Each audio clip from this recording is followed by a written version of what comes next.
38,000 pesos, di ba, benta mo, ito babalik sa'yo. Ang bonus mo pa dyan, automatic po yan, may tatlong account ka na kagad. May tatlong account ka na.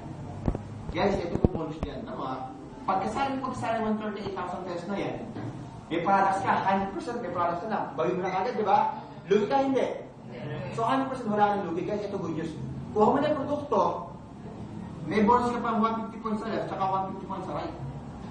Eh, di ba pag may points, di ba minimultiply natin ng 20%? So 150, since pantay yan, 150 times 20%, guys, pagkasali mo, may $30 ka na ng commission, bukod sa benta ng produkto.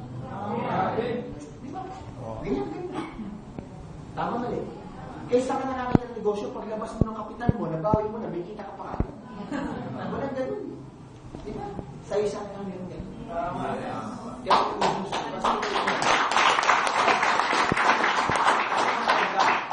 hindi ko lang yung products po natin, wala kayong makikita kasi yung products sa butika. Definitely, same yung market. Di ba? Same po yung mga tao. Yun ang maganda yung products. Maliwanag? Ganun lang. Kasi ito good news. Di ba, ang sabi ko kanina, ang income maximum is $1,000 per week.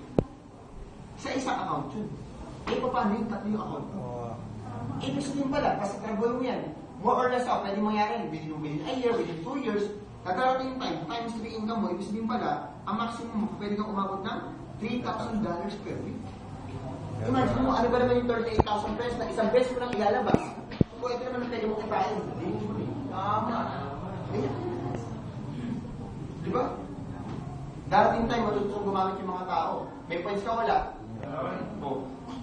Damihan mo lang yung user under organization, tapos ako usapan. Di ba?